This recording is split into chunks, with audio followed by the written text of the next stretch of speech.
to share the current status of the Indian hospitality industry, the impact of COVID-19, and the way forward for this sector.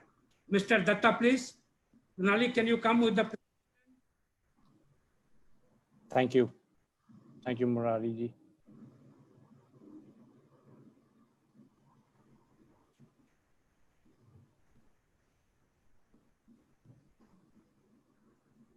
Great. Thank you, Murari ji, once again, and good morning to all of you. Thank you, Food and Hotel India, for giving me this opportunity to present to all those who've joined us on this webinar. It is undoubtedly a critical time for the hospitality sector, which many of us has contributed towards through our lifetime of hard work. Can you just go to the next slide, please? Okay. The year 2020 began with a big bang, with the January hotel performance for India-wide outstripping the previous year's performance for the same month. The February month has always been a very strong month for the hospitality sector in India too. But all of it came to an abrupt halt in just 15 days, with RevPAR for the whole market India-wide falling by almost 55%. And this marked the beginning of the harshest period for the sector. Next slide, please. Our research suggests that the hotel sector alone in the full year of 2020 will witness a loss in revenue of approximately 90,000 crores. And mind you, this is after the sector was blessed with 2 strong performing months at the beginning of this year. Next slide, please. A wise man once said, the more you know about the past, the better prepared you are for the future. And so I'd like to take this opportunity to share a few facts about the past 2 decades of performance of the hotel sector in India to shed some light on what may lie ahead.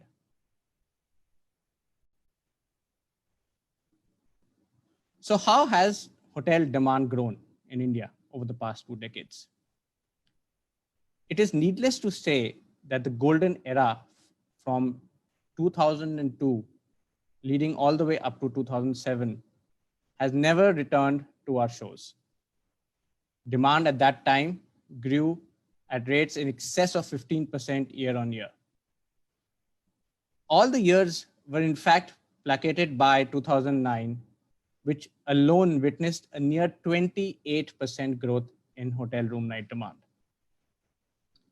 In contrast, the subsequent decade was far more muted.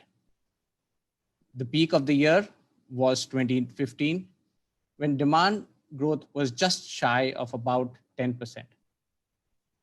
However, unlike its predecessor, the decade of 2000, which witnessed 2 extreme downtrends, one due to the September 11 attack, and the other due to the global financial crisis. The last decade, starting from 2010, was a fairly stable decade for the hospitality sector in India. Next slide, please. With regards to supply, in the decade of 2000 to 2009, the rising confidence of the sector combined with visibly strong growth in demand was met with a consistent increase in supply. The wave of the substantive growth in supply had a major impact on the following decade, leading from 2010 onwards. The previous decade please go back to the slide again. Thank you. In the 2000 decade, hotel supply from 2000 to 2009 grew by about 158%. Whereas in the subsequent decade, supply grew by only 51%. Over the next 5 years, that is from 2020 to 2025, we expect supply to only grow by about 35% from here on. Next slide, please. These are the top 7 markets of our country, hotel markets.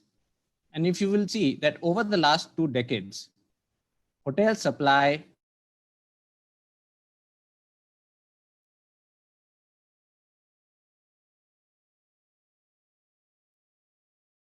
it. Pune supply has grown by about 15 times, whereas Bangalore about 14 times. And Hyderabad is not too far. And surprisingly, unsurprisingly, our IT markets have actually witnessed large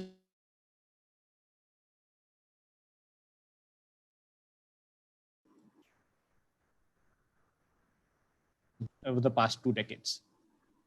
Next slide. So how do we rank with regards to our other Asian markets? With all its ranks and adulations, our major cities with the population the size of a few countries, the hotel supply is still far smaller than any of the other major Asian markets. Delhi NCR, which is a combination of Delhi, Gurgaon, and Noida, is just shy of 30,000 rooms, followed by Bengaluru and Mumbai at close heels. The next closest city, mind you, is Jakarta, which is over 2 times the size of Delhi NCR. Shanghai and Beijing are actually 10 times the size of our hotel market, major hotel markets. So this actually provides us a measure of the amount of opportunity that still continues to remain in most of our major markets, where compared to others, they're far smaller. And even though we've seen a huge supply growth over the past 2 decades, there is still a lot of meat that is still left within our markets. Next slide, please. So how have the past 2 downturns differed from each other? And I think in this question lies the crucial answer to what may lie ahead in the future for the sector. The mayhem of the first decade in this century left much of the following decade shying away from the deeds of the past.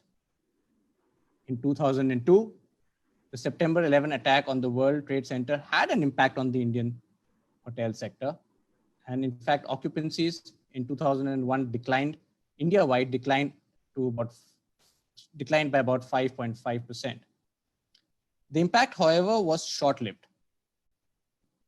And in 2003, occupancy in fact grew by the same amount of measure. And there was one defining factor that led to this growth. And that was the amount of hotel supply that we had at that point in time was very low. New development.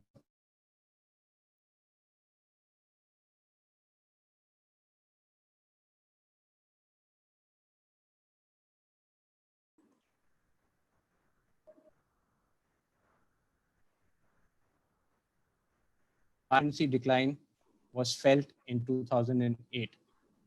That is when the global financial crisis.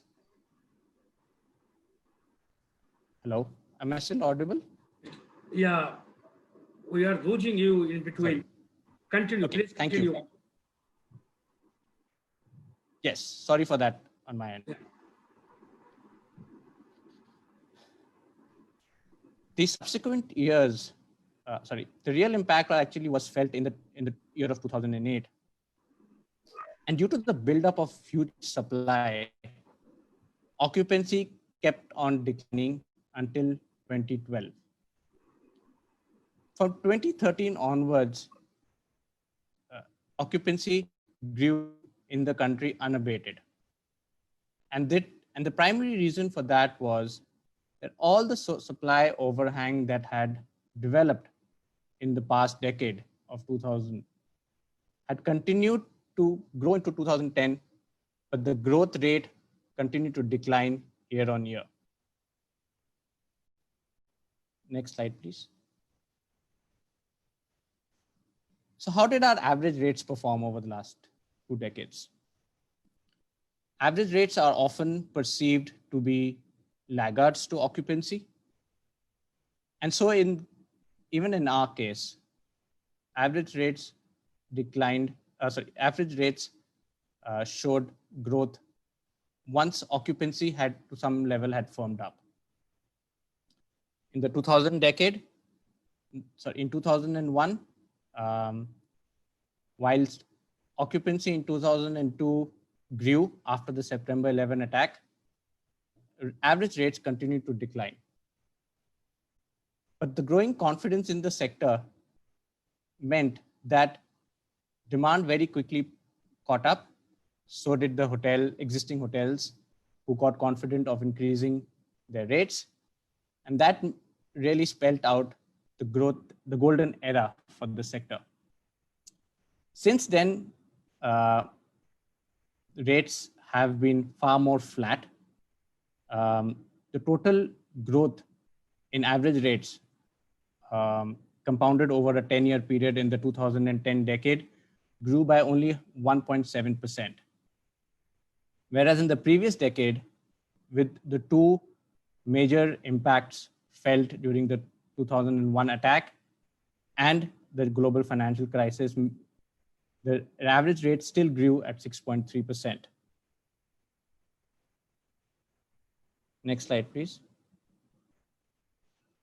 So what is our outlook for the demand in the short term? Disruptions caused by air travel will continue to impact hotel performances in major cities, as many people will continue to remain reluctant to travel by air. In the short term, corporate demand is anticipated to remain muted as restrictions continue to be imposed on corporate travel by their corporates. So will also be MICE demand, which due to heavy restrictions on social gatherings as well as the economic woes of many corporates will too remain muted. But we do anticipate weddings to be a major driver for hotels in the next few months or so. And the reason is there is a level of confidence that comes from the sector, from the branded hotel sector, that gives confidence of safety and hygiene to a lot of the players. And with reducing numbers of packs, as well as people shying away from the banquets, the standalone banquets, the hotel sector is expected to benefit from it. Domestic leisure demand will also return in the form of revenge travel that is being witnessed to an extent in China and early signs of it in Europe. But I think it will only begin once the COVID curve in our country flattens out. Next slide, please. So when we did our analysis in May 2020 of this year, our supply growth forecast over the next 5 years on a compounded average rate was about 2.8%. We anticipate that the recent events will lead to even slower growth in supply than previously anticipated by us in May 2020. In fact, we actually believe that there is a real possibility of negative supply for growth. Some properties may be repurposed to become classes such as hospitals, student housing, and co-living. Although the amount of effort that is required to convert them to any of these asset classes is substantially high. Next slide, please.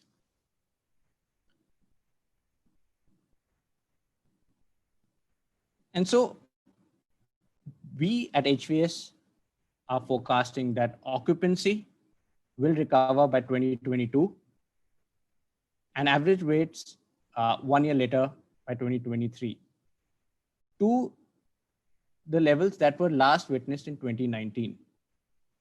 Now, this analysis and assumption that we have made has an underlying assumption that COVID recovery or recovery post-COVID-19 will begin in the second half of 2020. If this is delayed due to non-availability of a cure or of a vaccine, then the forecast may be pushed further down. Next slide, please.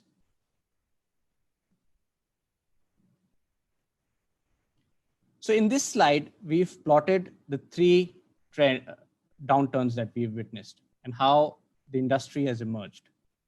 In the first cycle, you would have noticed that the demand being fairly elastic and supply being constrained, recovery was very quick. Occupancy recovered in 1 year, average rates in 2 years. But the subsequent GFC, or the global financial crisis that happened in 2008, the recovery has still not happened. Even though we've had a good 8 years of strong growth in both occupancy and average rates. I would like to add at this point over here that had not COVID-19 impacted the global economy, the curve for growth in both ADR and occupancy was well set to reach the peak. And this graph would have been very different had COVID-19 not impacted us. So in summary, in this round of COVID impact, the supply overhang that continues from before COVID is very small. We anticipate that it will fall further. And with demand, once the concerns around cure and vaccine are sorted around COVID, we expect demand to return strongly. And the supply limitations will further push growth in the sector. Next slide, please. So here, at this point in time, we've just listed on two sides. On the left of your screen are hotels that we feel will be more vulnerable. And on the right of the screen are hotels that we feel, or categories of hotels that we feel will be less vulnerable. Full service hotels, fly to market hotels, independent non-affiliated properties. Whereas on the less vulnerable side, we believe economy and business hotels will be the first to come out of this crisis. Resorts that are located in drive-to locations, extended stay, and so on. We also believe that the secondary and the tertiary markets of hotel markets of the country will hold up better. And that largely is because the amount of COVID impact in them has been far lesser. The top 10 markets will continue to remain stressed in the near term to come. Next slide, please. So as final thoughts that we have, clearly, this cycle has witnessed a dramatic decline in demand, unlike ever seen before. But it does have similarities to some of the past cycles, where one actually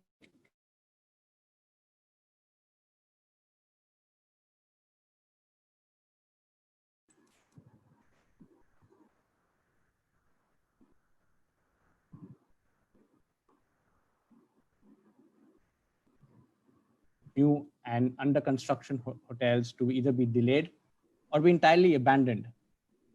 And many highly leveraged assets to shut down either temporarily or permanently.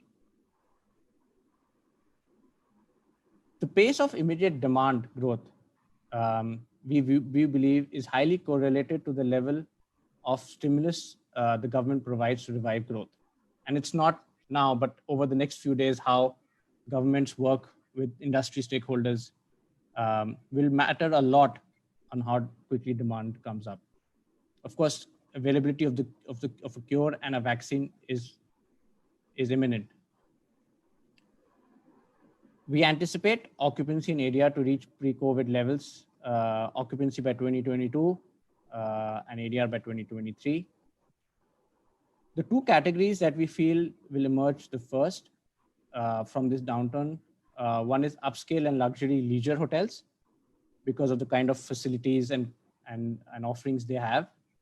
And within the commercial markets, the branded economy and the mid-market hotels because of the price points. And lastly, we do believe that the transactions market in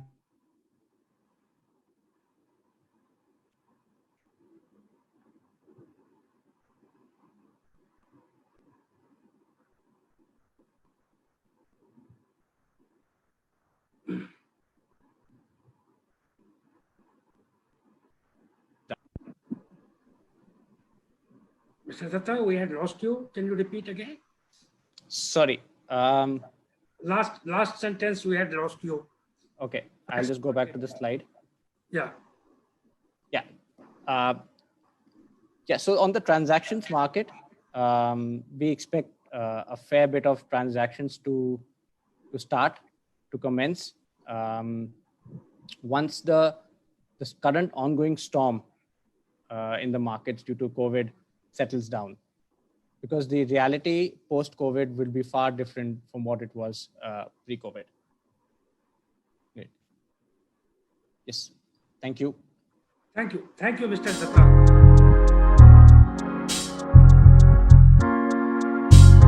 Next, we have a small video on the offerings and the latest solution by Elan-Pro. Elan-Pro aims to become the most dynamic company for offering comprehensive and cutting-edge solutions in cooling and food equipment, and in having customer service as a key differentiator. Just after the video, we'll continue with our panel discussion. Pranali, can we have video, please?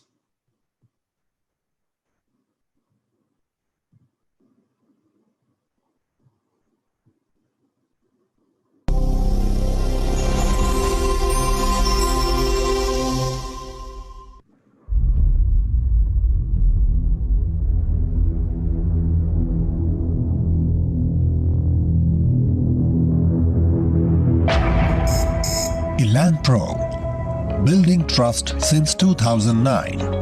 It all started 10 years ago when Ranjan, Shashank and Sanjay conceived the idea of starting a brand called Elan-Pro, which can provide equipment that's not only advanced but also economical. Elan-Pro got its name from a unique experience.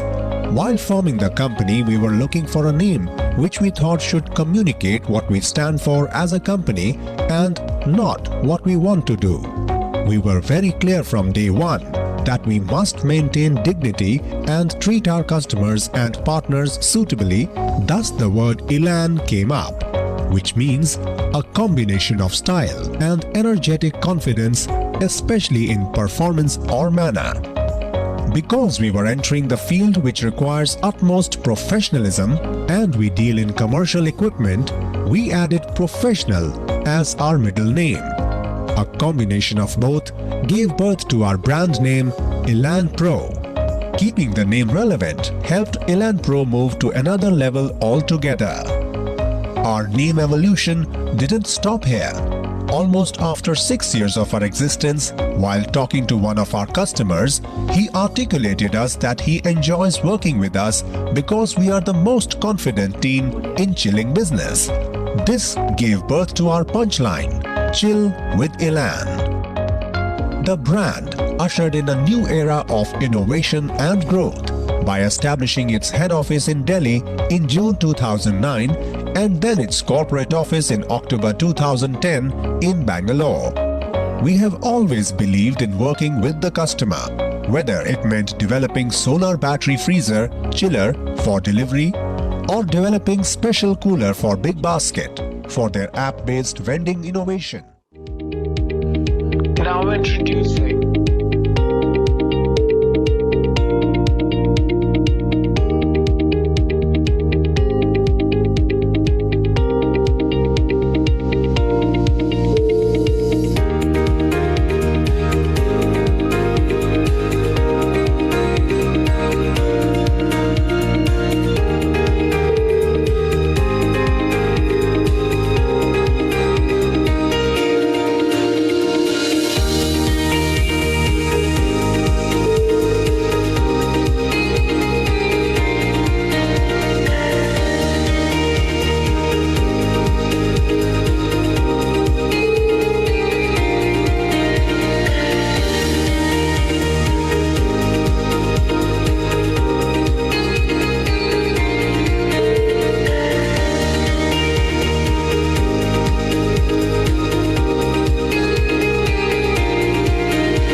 Thank you. Thank you, Pranali.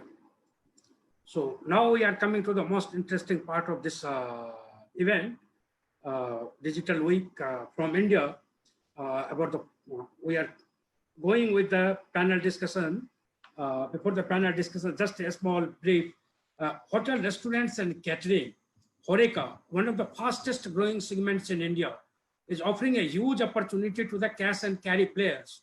In fact, around 50% of the world's second most popular country is under the age of 25, aspiring to lead a modern lifestyle, thus offering a great opportunity. There are around 13 million HoReCa businesses in the country, making the sector one of the largest contributors in the Indian retail market. However, the sector has not witnessed the entry of required major players, hence offering a great opportunity to organized retailers to foray into this market. Today's e-conference subject is HoReCa, opportunities for modern trade, cash and carry business. The speakers will share their valuable opinion about the upcoming trends in the cash and carry business and the way forward. So today we have a brilliant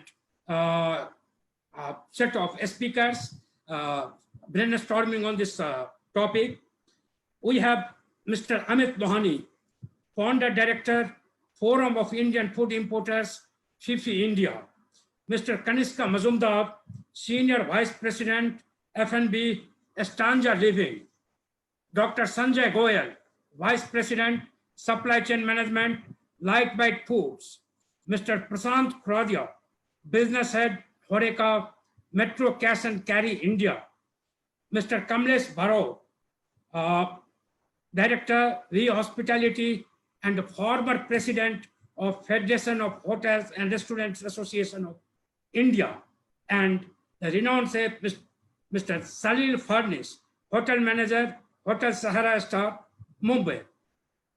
While we will be discussing, I would like to request the audience to feel free to keep the questions. So starting with the panel discussion, my first question, and this question will be for all the panelists. It will be I would request all panelists to give their opinion in 2 to 3 minutes.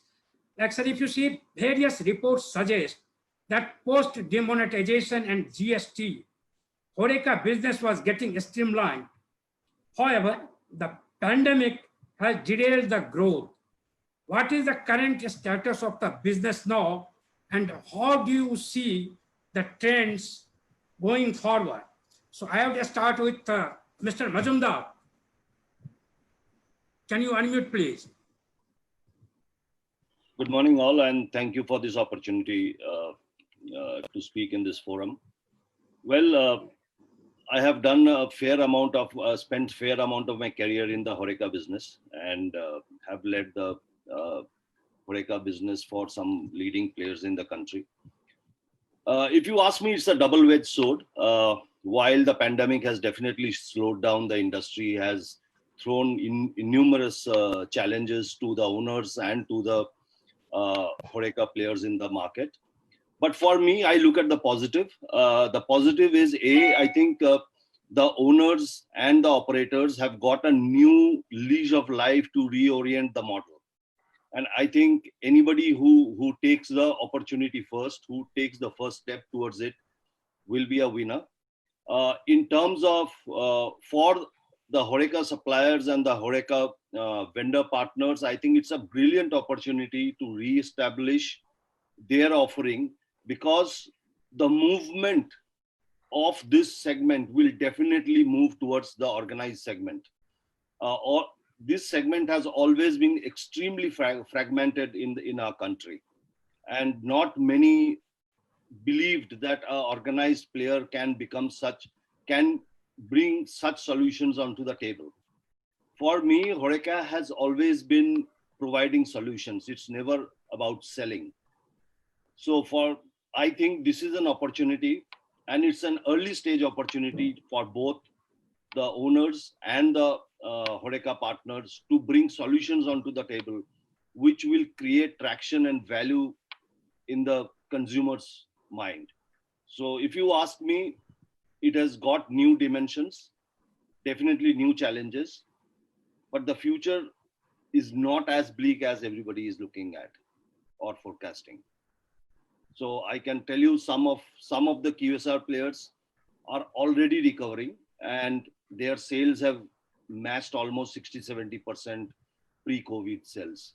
So I'm sure anybody who takes the first move to recreate and restructure their business, they will come out winners. Thank you, Mr. Mazumdar. Quite optimistic. May I come to Mr. Lohani? Mr. Lohani, what is your view on this? So, good morning, all of you. Being part of the forum, which is representing more than 5,000 importers and manufacturers in India, what we've realized is in the past 4 months, things have not been good for the HoReCa industry because of the fact that the entire supply chain has been devastated. Most importers and manufacturers are holding so much of stock and inventory because of the contracts that they have with the HoReCa players, which is not being cashed upon. Also, in the last 3 to 5 months, we've not seen any payments coming from the HoReCa industry. So that has also created such a cash flow negative in the market. So though I would agree with Mr. Mazumdar in terms of a long-term view, in the short term, in the next 6 months, I don't foresee any major changes happening because the industry is still gonna go through the entire process of churning. They have to create a new ecosystem for themselves. They have to put in new SOPs for businesses. But the industry needs to evolve out of it. A lot of restaurant owners, cafe owners, they need to come forward and come to an amicable solution. All this vendor pushing, which is happening, that talk to your vendor on the top to get discounts and to get price offs, is not going to work. If you want to come and sit and look for a long-term solution, yes, the industry is willing to support you, but that needs to be a very cohesive and coherent step. Also, I think, a lot of people will talk about government. As an industry, what we've understood is that we should forget any GOI support. The government of India will not be able to support, especially to industries like us, who are in that gambit of, imports and manufacturing, because they would support the manufacturing, but they'll not support the imports. So we are that unwanted child that nobody wants to listen to. And when we have this theory of Atmanirbhar and everything going on, the officer on the ground, which is the food safety officer, believes that he's got his right given by the head of the country by saying, let's put more restrictions on bringing products, without realizing that a lot of our products are intermediaries which are used by the industry to produce products.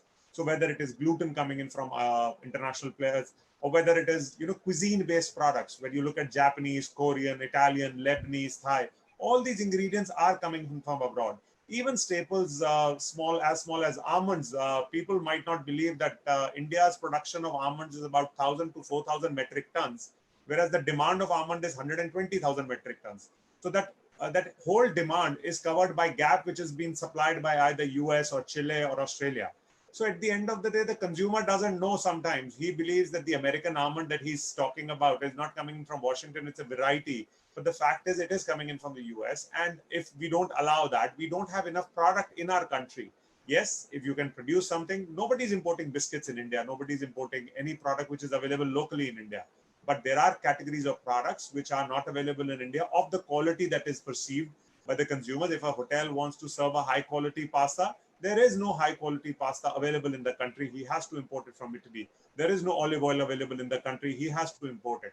And then, yes, a lot of companies are coming up. They are doing local manufacturing. They are doing local reprocessing. We have containers of olive oil which are being coming in and being repacked, and added value additions are happening. So I think the industry looks at this as a positive stride, but it would take some time, and all the HoReCa players have to sit together, look at the market. I somewhat do not agree that unorganized player would be wiped off, or unorganized players will face a bigger challenge. I believe what we've seen in the retail industry right now is that the biggest gainers of this pandemic has been the unorganized industry. Their sales have quadrupled, whereas organized players have only gone from 100 to 150%, and unorganized retailer has gone from 100 to 400% of sales. E-commerce definitely has again grown to 3 times. Because of the fact they offer the convenience, and the pandemic warrants something to be delivered to your home without any touch. So I think these new SOPs would change the market, and we as an industry need to evolve to that pandemic. Thank you. So we as an industry need to evolve. Dr. Goyal. Good morning, everyone. Yeah. Well, coming from taking the lead from what Kanishka and Amit has said, you see, I'm a very optimistic person by nature, and I look at the things in whatever situation or circumstances they are, how we can start from there, right, and how we can make it happen. So one is that let's accept the reality. So these are tough times, and this is whether vaccine or cure comes in. I think 2020 is basically we have to look at that we survive, and then I feel H1 of 2021 probably we can strive before we start looking at thriving in terms of and growing and coming back on trail. So to me, it's about 12 to 18 months kind of a time zone. I feel that it will come back to the probably close to the earlier zone where we were. Now, you see, the way I see it, it will also throw a lot of opportunities, as Kanishka said. A lot of food tech companies will come, so technology is going to play a lot of role in terms. So I'm not saying only e-commerce, right? In terms of like we in Litebite are coming up with a app. So how do we combine food and technology is going to be a game changer going forward. That has to happen, and that will happen very fast and happening even in smaller cities. Second, I think the most important thing is that as Amit said, and Kanishka also said, but I have a different opinion. I was attending one class yesterday where in US market in New York, the bigger players, organized players, failed in pandemic, where the smaller players, they could deliver because they were more flexible, ownership driven, and they could take faster decisions. So they really helped the entire ecosystem in US. So I feel there will be a consolidation between bigger players and unfragmented and fragmented players, right? And there is a space for both. But whoever is more agile, right, whoever is more responsive, will stay in the race. So one has to be very, very practical. One has to be, and I agree, Amit, with Amit. This is not the time to negotiate. This is not the time to. This is a time to handhold of each side. If my partners are not there, how do I service my clients, right?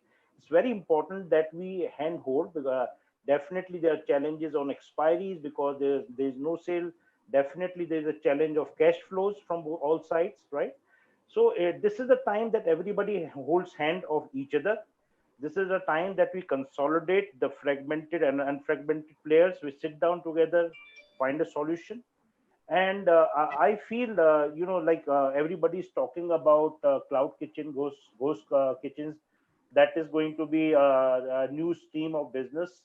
And see, India as a country, we can't think life without food, right? So it has. We have business in Dubai, and Dubai is already opened up. We are doing excellent business. It is almost come at the same level what we were before. So I'm very optimistic. It's a matter of time. But yes, till then, for us to survive, there will be very, very few players who could have that kind of bandwidth to survive and see March 21, right? So businesses who will not be hold, hand of the employees or partners till December 20 or March 21, they will vanish, of course, right? Because of cash flow, because of whatever liabilities. But if everybody comes together and say, fine, we will do 20% of business, but let us compress it. Let us hold hand of each other, because everybody needs space. Everybody needs support. It's not that, and in the entire supply chain, everybody is devastated. It's not that my vendor partner is in a good zone and I'm only devastated, or my employees are only devastated. So the entire supply chain, even guests are devastated. People I know, Amit is a foodie himself, and then I know the kind of people who are so they love to eat out. It's not about eating food. It's about experiencing that eating out, right? It's not, you can get food at home, So that has to come back. But I feel it will take about 7 to 8 months before HoReCa comes back to its gear. Till then, everybody should come together and find solution together, because collectively, when we look at things, it's much easier to handle it. When we work in isolation, it doesn't work like that. So whether it's partner fragmented or unfragmented, so many small partners, they are supporting us better because the ownership driven, they are able to take decisions. Big corporates, fine, there is no credit facility, so much of money is stuck, so that is a corporate guideline, so they will not be able to support. A smaller partner, they will take ownership, will take a decision, they will support. So that's my view, that 2020 we have to survive somehow, whether vendor partner, or whether the HoReCa business as such, or whether employees. 21 is the first half, is the time when we start looking at things positively, and 21 and or H2, I feel we should be about 80%, 70% zone of where we were in January, February. Thank you. That's on my side. Yeah. Thank you. Coming to say Fadnis, 2020 we have to survive, and the revival will start taking place in the 21 second half, most likely. How do you see the business going forward? Good morning, everyone. Muraji, when you, in your statement, you used a word saying derailed, the growth is derailed. But me being from looking at it from an optimistic point of view, I would like to use the word delayed. It's not derailed, it is just delayed. Okay. First 6 months have already gone. This entire thing, probably the answer to this entire thing, when the growth will return, is to when we will have a vaccine available in the market, because that is the only thing which is going to give confidence to people. We are opening hotels and restaurants now in a phased manner, yes, but where is the business? The business is, where is the confidence? The people still don't have the confidence, and this confidence, even if the vaccine comes for 6 months down the line or 4 months down the line, that is the only answer. See, today rooms are operated, the government has allowed rooms to be operating at 33%, but a lot of hotels, including mine, have most of the business which lies in food and beverage, whether it is a restaurant business or whether it is banqueting business, which is weddings and mice, etc., etc. People, the Indian fat wedding concept, that is still alive. People have to get married. So even if it is a wedding which is delayed, it will still happen. If not now, probably next year. So the outlook is still bright, and it might take about 8 to 9 months for the entire thing to come up to the levels, or at least to 80-85% levels of what we were before the month of March. The recovery should start, in my opinion, say by the first quarter of next year. So January onwards, if it starts going up, I think within the next 6 months we should be on track. That's my estimate. Also, it was said about the vendor partnership, etc., etc. But again, here also my opinion is, see, all the businesses have suffered. The hotel industry suffered, the supply industry suffered, everybody is suffering. This is not the time to step on anybody's toes. Rather, this is the time to hold hands and walk together. Thank you. Thank you, Mr. Fadnis. Coming to Mr. Khuradiya, well, short term is challenging, long term looks very optimistic. Where is the business? Where is the confidence coming from? Mr. Fadnis, how do you see, what are the growth drivers? What will be the growth drivers for the HoReCa business? Okay, I think a very warm good morning to everyone. And it's an honor to be part of this growth driver. Basically, if you see the quality and the hygiene aspect today, what exactly is we are talking all about, and even the last mile customer has also appreciated the fact on the quality front, and today he is able to manage himself on the quality and the hygiene factors. if I talk about it in perspective to the metro cash and carry, we have been able to take some steps in the last 4 months, whether it is the availability of these articles, whether we have gone to the last mile extent, and ensuring that there are minimum touch points in the supply chain, so that the hygiene and the safety, food safety hygiene is given the prime importance. And that is the way you can attract, you can have the customers coming to your store, and that gives you the confidence in the team and in the customers that yes, it's going to bounce back very soon. At the same time, you see the statutory compliances, whether it is FSAI or it is HSECP, the government is also taking steps in order to get the customers upgraded. And in this COVID times, if I may tell you now, we have seen a good gain in the share market, good gain in the share. So I think that is a positive sign. While may not deal with all the fraternity, but how can we support the fraternity and other? And the bounce back is going to come soon. Thank you, Mr. Khuradiya. Now coming to Mr. Barot. Mr. Barot, you have heard all the speakers. You have been hotel side, restaurant side, cafe side, all three sides. What is your take? How do you see the situation unfolding? So we need to break this up into 3 steps. One is when the COVID struck, which is the phase where we almost did not know what was happening, to the time when we started realizing that, well, these are the nuances of this COVID, and a lot of hotels and restaurants went overboard to try and do things which were close to what hospitals were doing for sterilization, which really was not the need of the hour, even when the industry was shut. At the FHRAI, we hold about 85% of the industry's membership in the organized sector. And if you look at what we have been rolling out as standard operating procedures and desktop audit programs for our members, where there is a certification done by a qualified doctorate firm which comes and tests whether the COVID readiness of the hotel and the restaurant is up to date, is something which is now coming into the 3rd phase, which is the phase of revival. And that phase is going to continue till the vaccine comes in and we are back to where we started off in the beginning of this year.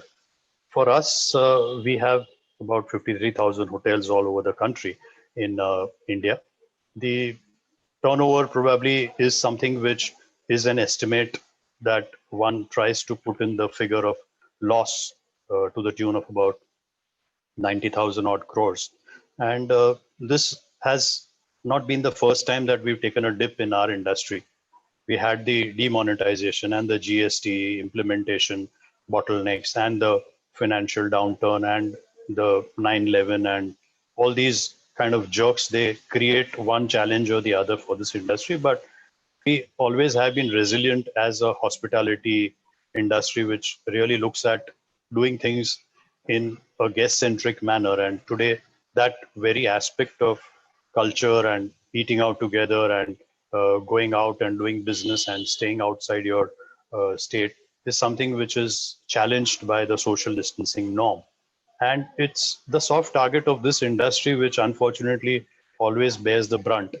Whether the airline is allowed to have a passenger sitting in the next seat is an 8-hour flight or a 12-hour flight, it's never a question. But a family who are staying together in a house dwelling comes and eats out together for half an hour, 1 hour, it has to maintain an 8-feet distance. Now that takes away the logic of these kind of regulations that come about for holding the pandemic, which really is not the solution that one looks at.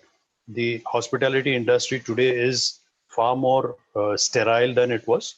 It probably is more laced with procedures which are more hygiene driven and safety driven to build back the confidence of the guest and bring back the kind of business that was available to them, probably as a W curve, which will start off with the pent up demand the moment the industry starts accepting customers, laced with policies like a 9 p.m. curfew that Gujarat is having, or the Goa recently announcing a 3-day shutdown for the next weekend, which was probably the kind of marketing efforts which were put in by the industry to bring back the tourism demand that was there. So therefore, our hotels and restaurants have always been very flexible, and right from being the most environment friendly, or being the most disabled oriented properties, or being the most security driven after the 9/11. And now with the COVID, it's probably we're trying to overtake the hospitals in terms of sterilization and those things. So it's always been more flexible to the challenges that are put up for this industry. Uh, as far as the future goes, the drivable hotels, resorts, which are close to people reaching there in 3-4 hours, are going to do good business. And what we have seen from Mr. Datta's presentation is also the MICE, which probably has lost its main season, which was the previous 3-4 months, is hard to rebound with the directive from the government to only allow 50 people, irrespective of the size of the lawn or the banquet hall or the conference hall that you have. So therefore, those big fat weddings that have been put on a diet need to be relooked at from the government to say, are we looking at this industry as a kind of green shoot appearing faster than we could probably kill those shoots? We're looking at a huge loss of employment, and to the tune of about 3.5 crores that the industry directly employs, or indirectly about 4.5 crores that are employed. We're looking at, from a statement of FHRAI, 75% of the industry shutting down. If at all these kind of strictures are passed and discrimination is done for this industry per se, the unorganized sector that we usually look at about 70 odd percent, which is taking away from the size of the 418 billion US dollars industry, which was to take shape by the 2022, out of which about 247 billion was what we were looking at the Indian hospitality. All that has to now take in at least a 50-55% COVID beating. And for us as a sector which was doing more than what retail or insurance or the films or any of these industries were doing, we were not only generating a lot of employment, but also bringing in a lot of foreign exchange without exporting anything out of the country. And therefore, the kind of green exporters that we were is going to take a backseat, because 20% of the mice that we were having flying out of the country, with the 23 million tourists going out and spending their Indian foreign exchange on 40% of the mice, or probably the 10 odd million people that were coming into the country as foreigners and doing 40% of the mice, is going to go for a toss, because that's not the business that is the focus. And as one of the panelists said, home deliveries and takeaways is going to be the new paradigm of business for this industry. It's very difficult to pinpoint a sector like the fine dining or the luxury segment, which probably can tune its operations to home deliveries and takeaways, because it's not the kind of delicate food that you enjoy sitting down on a table with your drink. You'll enjoy the same thing which is packed and transported to you 30 minutes away. So these are the challenges which we're looking at coming forward for this industry. Thank you, Mr. Barot. Coming to Dr. Goyal. Dr. Goyal, supply chain disruption of supply is emerged as one of the major issue for all the industry. So, keeping the in mind, there is a need of an all-pervasive distribution strategy for this segment. HoReCa so far has not been touched by the distributors of FMCG companies, and there is a big distribution opportunity. What is your take on this? How do you see supply chain coming back to normal for this segment? Well, thank you, Mr. The supply chain in last 4 months is completely disrupted, and the lockdown was announced on 23rd of March, if I'm correct, around that. And during that time also we were running the operations to service this charity and the underprivileged meals in a very, very big way. So somehow we were able to, run the operation for this charity and for the cause of serving about 10,000 meals per day during March and April and May.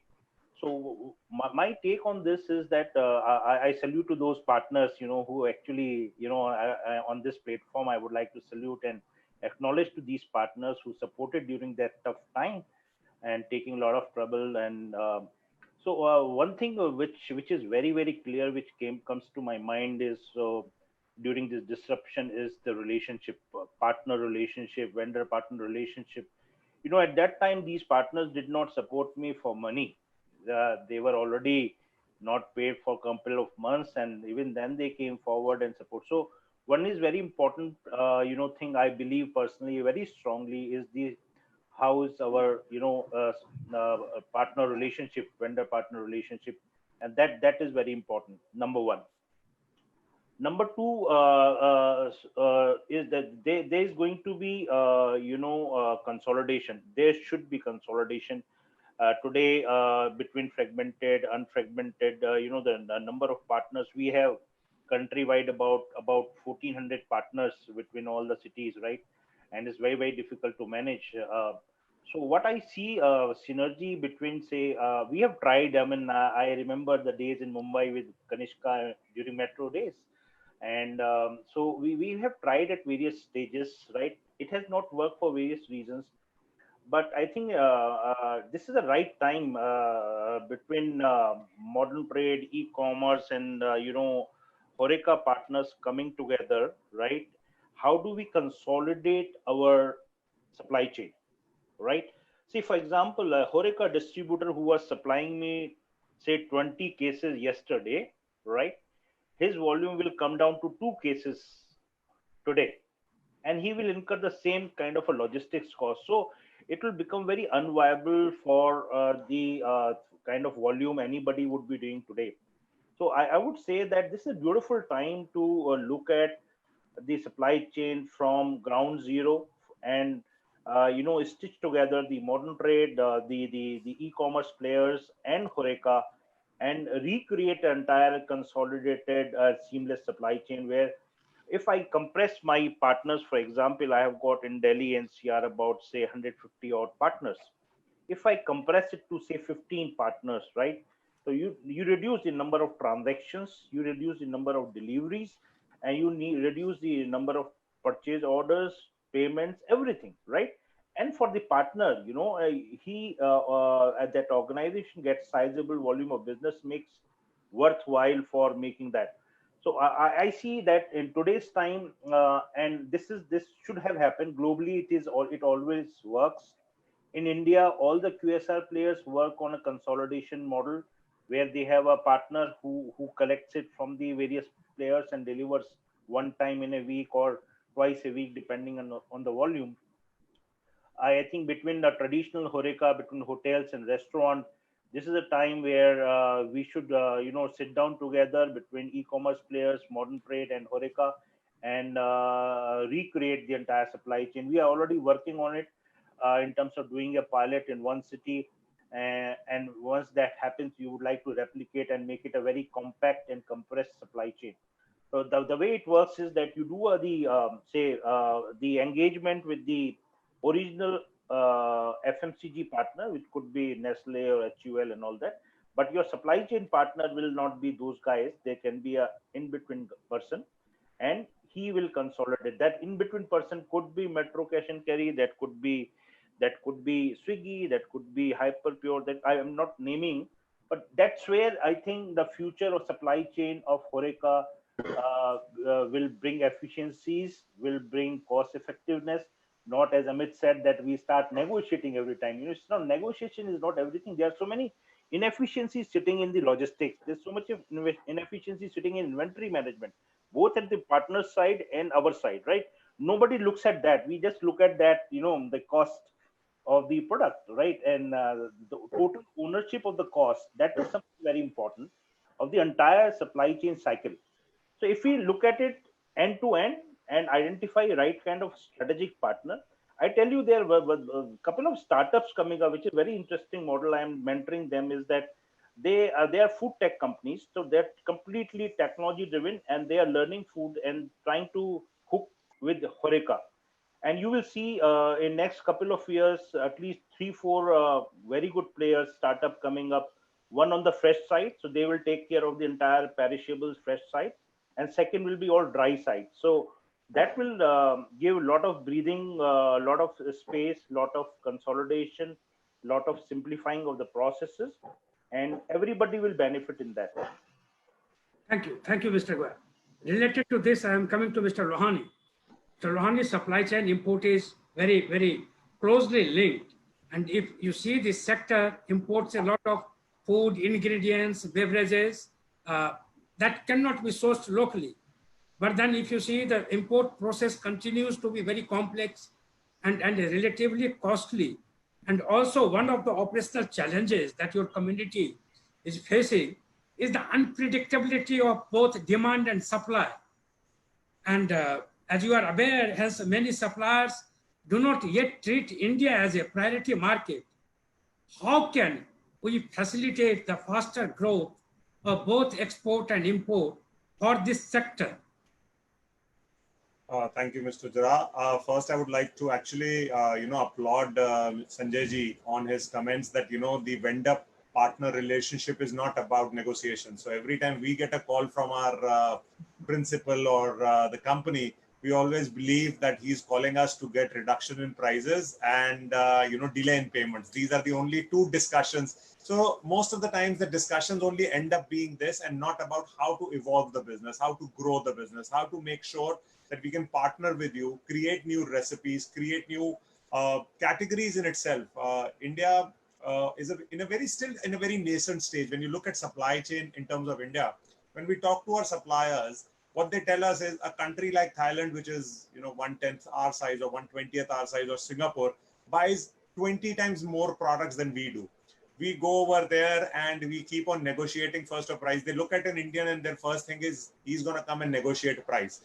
We don't look at quality, we only look at price, and that is what is driving everything. Price has become such a big driver. So if I've been asked where to eat in a hotel, I would say, sometimes what other people were talking about, that standalone owner-driven people are buying much better ingredients from us than a hotel chain, because the hotel is so cost-driven. And the passion goes away. It is just the balance sheet which drives a hotel, which is not very good, because at the end of the day, if you are not serving good product to your consumers, his benchmark becomes low. The quality of olives which come in India. Supply chain is a big challenge in India. It would always remain. The government is always looking at hindering supply chain. That is, I think, somehow they make it their project. Recently, we saw a notification by one of the government departments, which is Department of Animal Husbandry and Fisheries, stating that you have to give an undertaking, either as an importer and an exporter, that the product is COVID-free. Now, how do I give an undertaking that the product is COVID-free? I do not know where is the COVID virus. I haven't seen it. So, I can say it has been manufactured in safe, and, the health certificate can talk about it. But giving a COVID-free certificate, now we don't have a choice, because it's a diktat which is given by the government. And, all the diplomatic missions started calling me up that what's going on. And I said, don't worry, tell the importer, because I know the exporter will not be that flexible. Indians, being the most flexible in terms of writing on anything on their letterhead, will be willing to write it that, yes, we, as per our understanding, the product has been manufactured in a COVID-free environment. But how do you guarantee that? How does a hotel or a restaurant guarantee that once you come to his restaurant, it is COVID-free?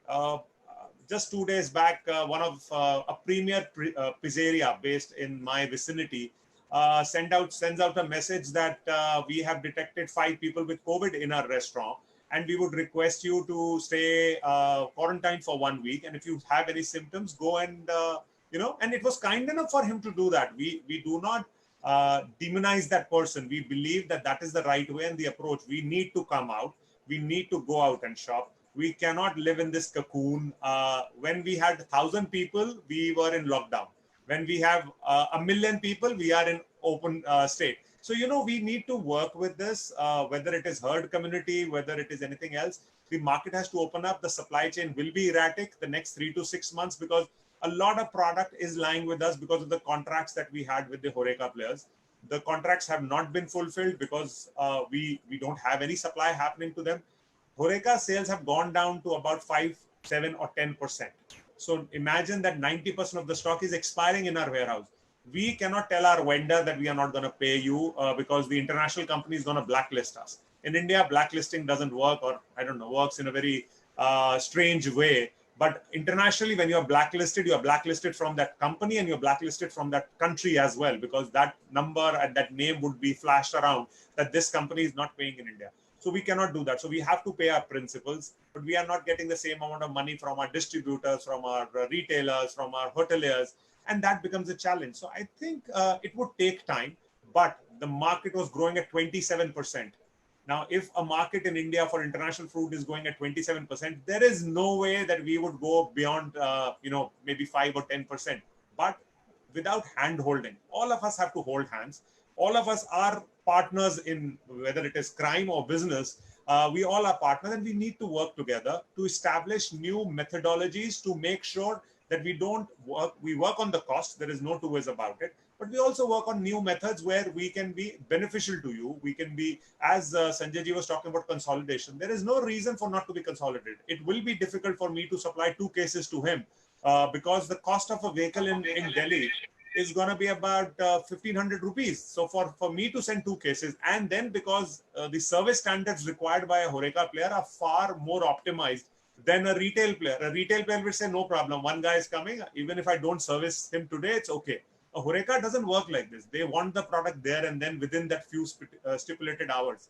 So I think it would take time, but things would evolve. 6 months down the line, I think we are such a resilient country. We would be talking about what we have gone through, and it would be an experience that we would be writing in our blogs and in our books. And I think it would evolve much better. Great, Mr. Lohani. And now coming to Mr. Mazumdar, Mr. Lohani touched upon the India being a very, very price-sensitive market. And if you see, customer prefer those products which are cheaper, and it impacts the quality. You have been dealing with this since last so many years.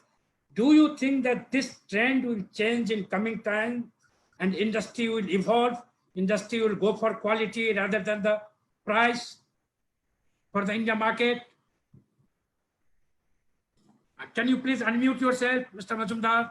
Yeah, very pertinent point put by Mr. Lohani, I think. And, the challenge that I faced initially, that we all faced initially while going into the market, was the disparity between knowledge and power, especially in the HoReCa segment.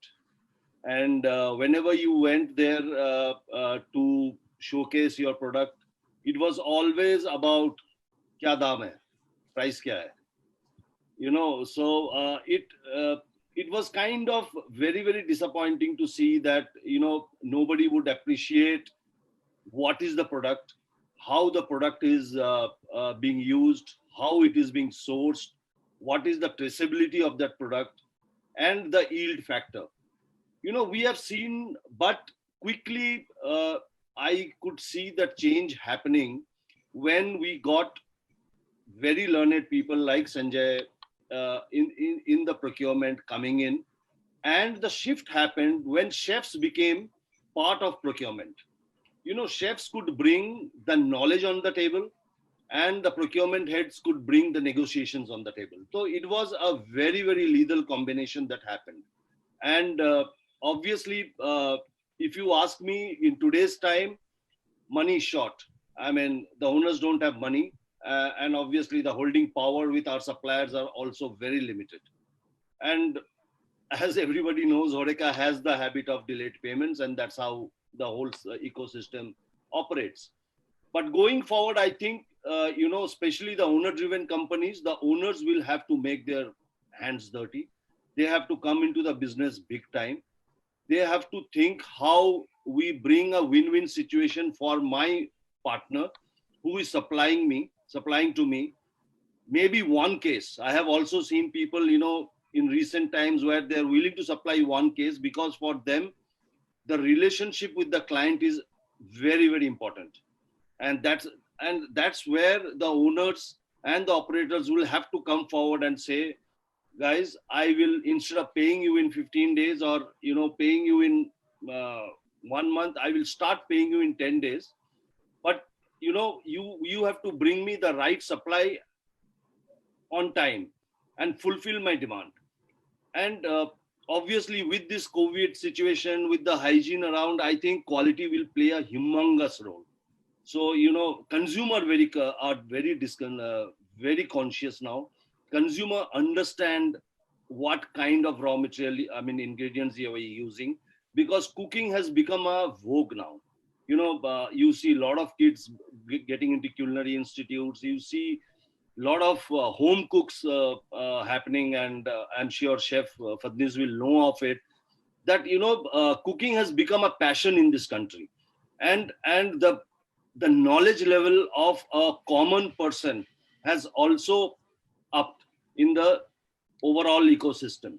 So I think, and with COVID around and with this scare around, I think quality will definitely play a humongous role. But it has to bring in parity with the price, and especially operators and owners must realize that quality will come with a price. So there has to be the right balance there. I would like to ask this question to all the panelists and the views that have been put in, and as end users to your products as the hotel, restaurants and the catering industry. Could you tell me if any of you have ever done online buying of stuff from either Amazon, or order food deliveries from Zomato, Swiggy, or booked your flight, airlines, any of the online portals, or booked your rooms on the travel portals, or you've done anything which is related to medicines that have been ordered online? I'm sure each one of you must have somewhere or the other touched one of these points. We for sure know that the MMTs and the OTAs are bleeding in spite of spending so much money over their operations and the kind of commissions that we pay as hoteliers to the online travel agents or the FSAs as the aggregators of food delivery.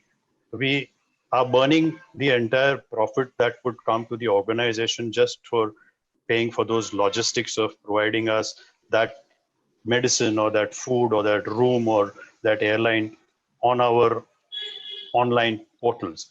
And that same thing applies to me as a hotelier or a restaurateur or any of our hotel members or restaurant members.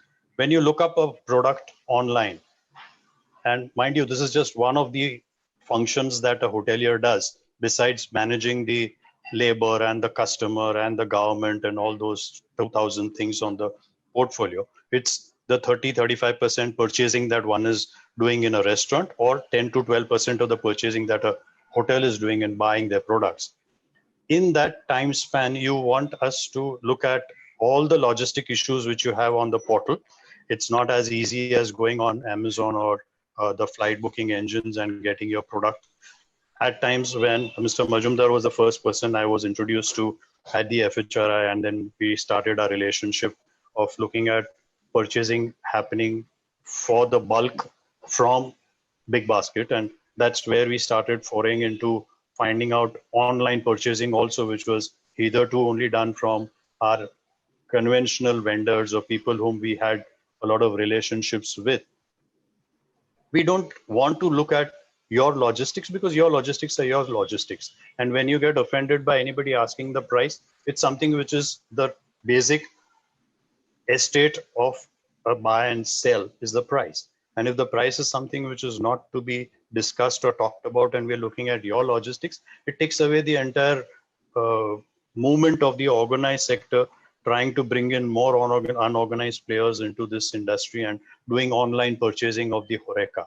That is something which has to be felicitated by you all for this industry. And we need to have the low-lying fruits to be plucked for the players who are averse to going in from the conventional buying to the online purchasing. So therefore, if hoteliers are asking the price and they're looking at this kind of service and delivery of quality, you are doing a paradigm shift of wedding a hotelier or a restaurateur to your big basket or whichever brand we're talking about here for good. And we're talking about not just 5 or 10 items that are purchased, a huge bulk of reorder levels that are set by the properties are being purchased time and again. So it's something which needs a thought from your angle to be in our shoes and understand where the payments are being held, where the credit is being asked for, and what are the challenges that we also face.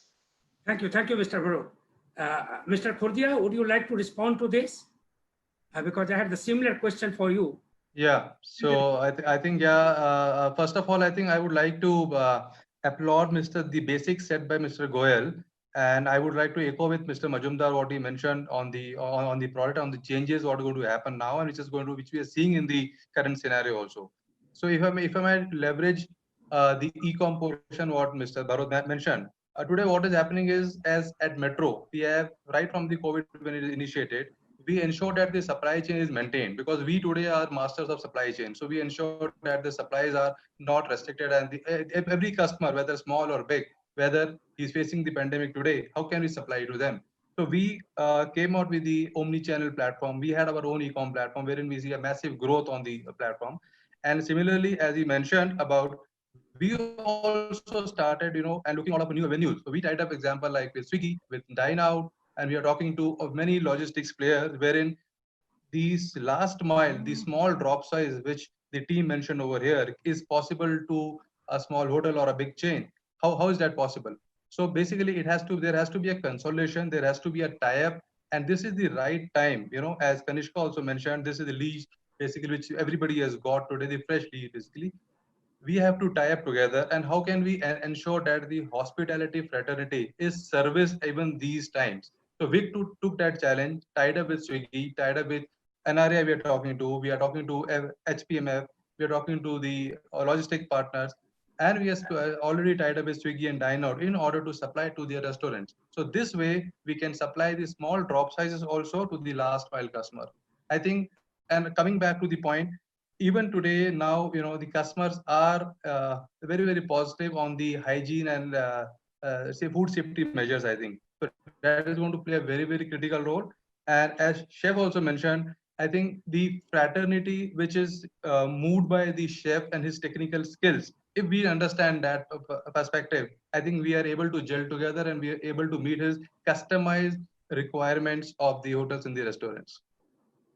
And lastly, I would also like to add what Sanjay Goyal said. I think that partnership is very, very important today for a small hotel to a big chain. For example, if Sanjay ji says that we have to tie up together and we supply the entire portfolio, it is not only one article today.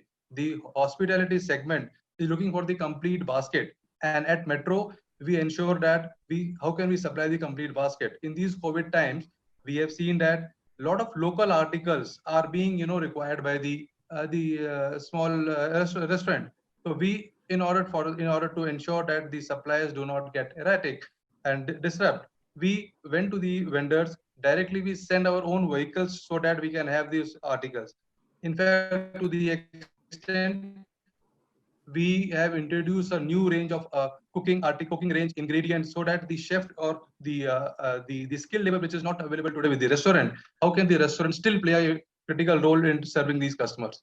Apart from that, we also have we also got the complete the non-food range, whether it's a quarantine bed, it is a disposable bed sheet, disposable pillows, so that everything can be is available at one-stop shop and is transparent to all the customers. Thank you, Mr. Khuradiya. Now coming to Mr. Fadnis, coming to you. Can you unmute yourself? Yeah. So general feeling is coming that SAFE could bring knowledge on the table for the growth and streamlining of this industry and to bring a synergy sort of thing. So with new regulations and increase in hygiene and safety measures, how will ingredient sourcing look like in the days to come? That is the first. Second thing, like players like Prashant and other in this field, they claim that they can help you with your food cost by modernizing your supply and explaining you on the global best practices. Have you experienced reduction in the cost by joining hands with them? I think Mr. Mazumdar brought up this point about having the chefs on the panel, which is I think today it is happening almost everywhere, and that is something which is also helping the hotels to identify the products that are required by the hotel or the restaurant if the chef is from the restaurant. Earlier, yes, it used to happen that it was the purchase managers who used to take a decision, but for the past, I would say almost 10 to 12 years, or a little more than that, that's not the case. Every product that needs to be bought in the hotel first needs to be certified. And then the chef takes it to the purchase manager saying, this is what I need, this is what I require, please buy this. So in such a case, the price thing really does not matter, that whatever is lowest price is bought. That does not apply today. A few years back, maybe 15 years back, yes, it used to. Similarly, every product has, there are two desirable brands. The brand for every product is finalized. So you have two brands, brand A and brand B. This is my first preference, that is my second preference. So you either go with brand A or with brand B if A is not available. So it's no more a generic buying, say, okay, I need say a tomato puree. So it's tomato puree earlier used to be a generic product, but today it's not a generic product. Everything has become very specialized. So in case if we are, and for all these specialized products, there are specialized vendors. So unfortunately, yes, at times you need to have multiple vendors on your suppliers list whom you need to buy. Buying from bigger organized players, at times this kind of impediment does come in. Yeah, at times this kind of an impediment does come in. What Prashant was saying about buying from bigger entities, what happens is, again, hotels still today are tied up in that old system of buying. So with this COVID thing coming in, it's a big disruptor.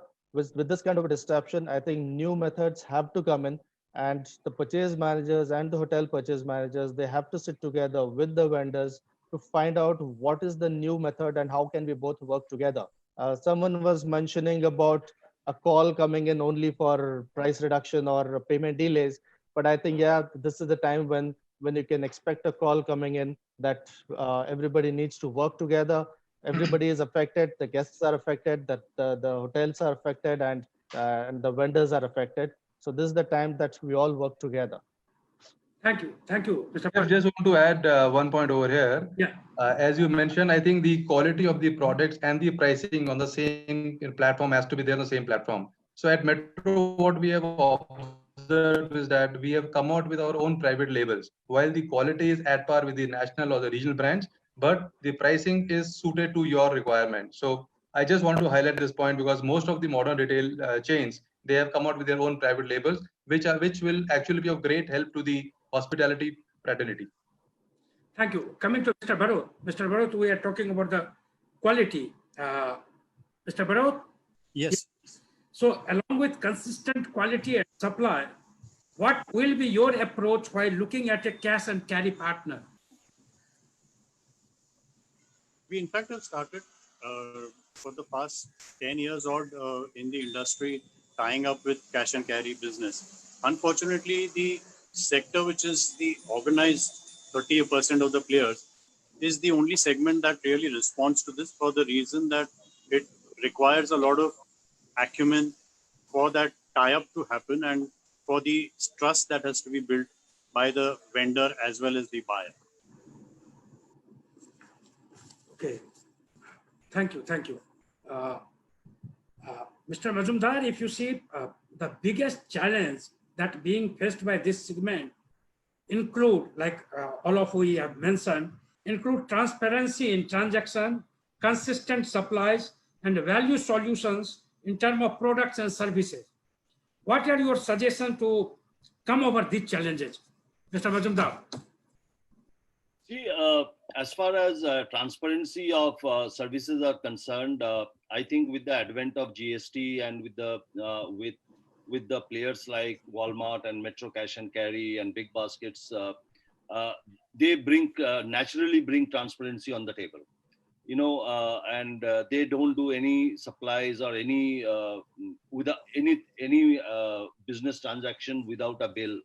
So I think, and they are very, very clear that this is the pricing and this is what you can expect. And I have also seen with time, specialized HoReCa players. There are some very good specialized HoReCa players across the country, and they are mostly regional. So transparency is something which is now getting much better, and with knowledgeable procurement heads coming in, and with the chefs coming on, bringing the knowledge on the table, and the biggest shift which has also happened, especially in the hotel industry, if you look at especially 5-star and luxury hotel industry, the CFO has become very, very active when it comes to procurement, and he's one of his team members is always part of tender process and everything. So I think there the transparency piece is getting much better. And obviously our owner who himself buys is always very, very cost conscious, and he makes sure that the leakages are minimal. So I think in that aspect we are improving, and we have improved a lot. During this crisis, I think for the next 8 to 10 months, as I was mentioning, the owners will become very active, at least in procurement and the supply chain, because they would like to arrest as much cost as possible, minimize cost as possible, and that's where they will become very active of cost benchmarking, who's supplying what. And as Sanjay very nicely put, I think consolidation is the key here. You will try and while I am running the F&B business for Stanza Living, I am seeing that we are consolidating, we are spread across the country, but we are consolidating a lot of stuff when we buy at a central place, a central warehousing, and it becomes easier for us on that, on the distribution. So I think consolidation will bring a lot of change here. And of course, the other change which will happen is you will buy, your frequency will increase. Your frequency of buying will increase because you have less holding power, less liquidity. So you will try and buy for every 2 days rather than buying for a week or buying for a month. So thereby you improve on your payments, your liquidity, and it's better for the supplier because he doesn't have to stock up so much for you, so that he ends up with a huge amount of money in stocks. So that's my take. Thank you. We have few more but I'm thinking of taking some questions from the audience. So the first question is for Mr. Lohani. If the COVID will stay for 2 years, are you willing to change the quantity of the products to import more sustainable, more luxury? I did not get the question. What do you mean by import more luxury and more sustainable? I did not understand that. Basically, are you willing to change the quantity of the products to import? What he is asking that, what you are talking about, that COVID certificate and food safety sort of thing. So no, I don't. Yeah. I don't think so. See, at the end of the day, it's a supply-demand dynamics. So if we would have demand, we would supply the product. At the end of the day, we are business people. We are the ones which are, obviously, there are many players who are on the panel, but most players on the panel do not have a credit line of 4 months. We have a credit line of 4 months. So we have to again calculate the cost of money in India is about 12 to 14%. So the cost of finance would be a very important pertaining factor, which would determine what is the kind of stock value that we keep. So normally an importer would keep anywhere between 45 days to a 90-day stock cover based on the demand supply mechanism. And in the last 3 months, what we've seen is that two sectors have completely died out. One is the travel retail sector, and the second is the HoReCa sector. So all the supplies which are happening to travel retail, all the airports have completely vanished. And their sales have dropped down to maybe 5% or 3% on the airport retail. And similarly, on the HoReCa side, we've seen that, all that has gone. Also, the fact that, HoReCa demands a different pack size. So when you bring in Chinese cuisine sauces, you bring a 2.268 kg of a product, whereas the retail wants a 250 to 300 gram product. The retail, what I think Mr. Mazumdar or Mr. Barot was talking about, that everyone is wanting to become a home chef or a master chef in their homes, trying to replicate dishes, which is good for us because that is something which is required.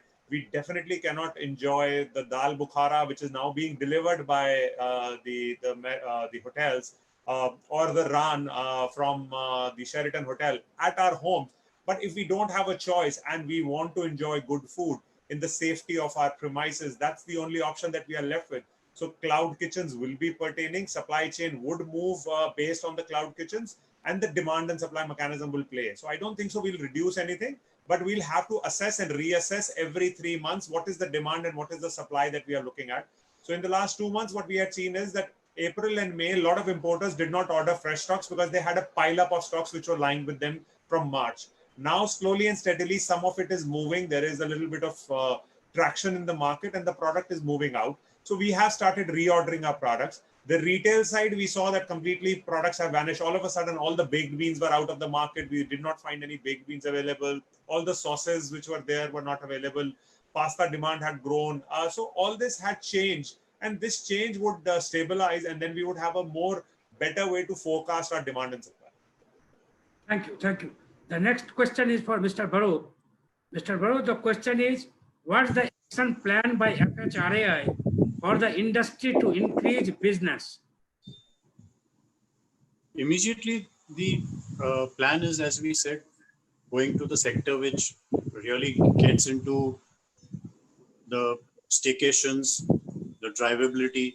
These are the possible avenues where people are looking at getting more and more visible in terms of the hotel industry. As far as restaurants are concerned, a lot of the newer home delivery segments, which even if you've seen the chains have gotten into home delivery of their exclusive menus, has driven the demand towards bringing in more hospitality related business. If you look at the QSR segment, probably there's a huge 51,000 crore market that was there. The moment, like Mumbai has not yet got its permission for starting the restaurants, the moment that happens and the 50% cap is a little more realized by opening up the terraces and the open spaces around, probably that capacity will bring in that required impetus in the business for the restaurant industry. But probably the catering would be the last to be tapped, because that segment really caters to the MICE demand. And looking at the kind of travel restrictions that we have, we only are dependent upon the 1,854 million domestic tourists that are moving within the country. And with the quarantine restrictions of arriving at a state and then facing 21 days, 14 days, is going to be a huge impediment in boosting up the business that the HoReCa sector is able to augur for this industry. We are in fact looking at a 3.7 trillion INR industry going down to about 30-35% by the end of this year. Thank you. Thank you. The next question is for Mr. Prashant. Is HoReCa looking at online dynamic bulk buying? Yeah, so we have seen in this COVID times that, the HoReCa, instead of stepping out, they want to have a bulk buy, bigger, larger packs.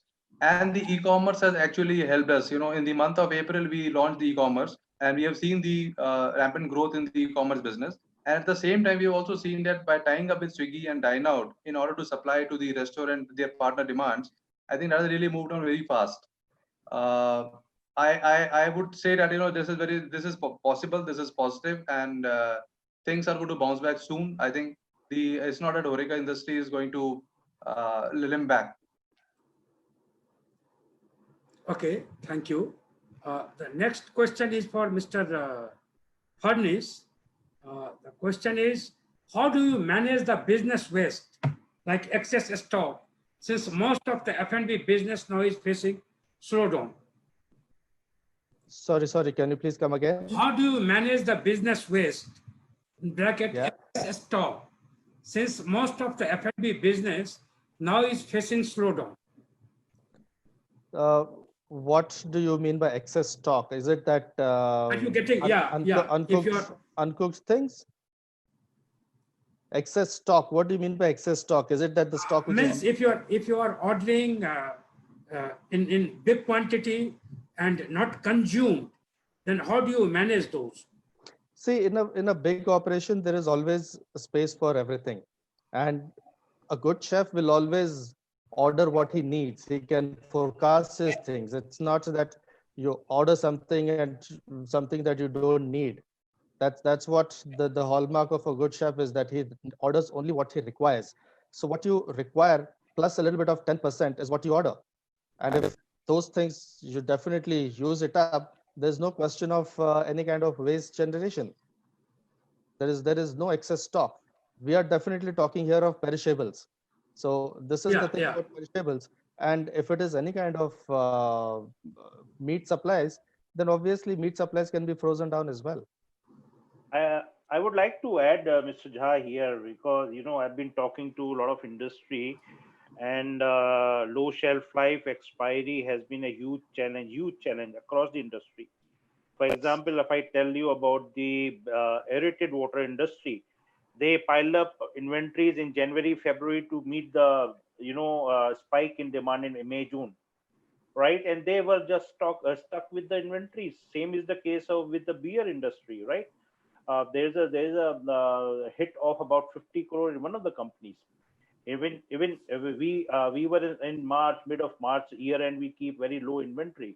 So I think across, like Amit was saying, all the importers of imported ingredients, they must have got hit about the expiries and low shelf life. So what your point is right. There is no ready answer. Right now after that learning, but whoever is sitting with that inventory is sitting with that inventory. So that has hit to many businesses, and has been a problem. Perishables, of course, is not a challenge, but perishable, in fact, if I talk about perishables at the back end, if we talk about poultry, they had to shut their plants because there was no volume of business, and then there was a challenge of supply chain. So they had to they were not having capacity to produce and hold because they don't see visibility on the business. They had to stop business, and whatever they were having stocks, there have been huge losses across the sector in terms of the expiries and low shelf life. Amit would probably know better from his side, but whatever people I interact in terms of beer industries, aerated water, or poultry, for example, frozen products, with where the shelf life is not long, 2 years, or FMCG shelf life is 6 to 9 months. So they definitely get hit during this time. I would like to I add. just wanted to add a point here. This is where the cash and carry and the modern retail can play a very critical role, as Mr. Sanjay ji mentioned. Right. I think just look at from the perspective of these SMEs, the small restaurant, the small dhabas, So Metro basically has the complete spectrum of the HoReCa industry, from a humble roadside dhaba to a cafe to a big 5-star luxurious chain. The thought here is that why should a restaurant, or for that matter, even a bigger chain, why do they should keep their inventory? If players like us, if we are able to manage their inventory, reduce their cost, and we can supply as and when their need is, after tying up with the supply chain and the other players, that will help the small, medium-sized customers. And apart from the, as you mentioned, the bulk requirement is not needed because we are there to hold up the stocks for them. And at the same time, we also maintain the food safety hygiene. So just to give you an assurance, like, the CII, we have won couple of, FSAI awards from the CII in the past. So I'm just trying to share that this industry, when joined hands together, I think both we are going to benefit on a long-term basis. Thank you. The next, On the addition of the wastage, Mr. Jha, we have just to look at one figure, which Sanjay ji has mentioned about the alcohol. And just because of the regulation coming in from the government of not opening up the alcohol industry along with the food and beverage and the hotels, has a revenue of about 18,000 crores coming to the excise department here in Maharashtra alone.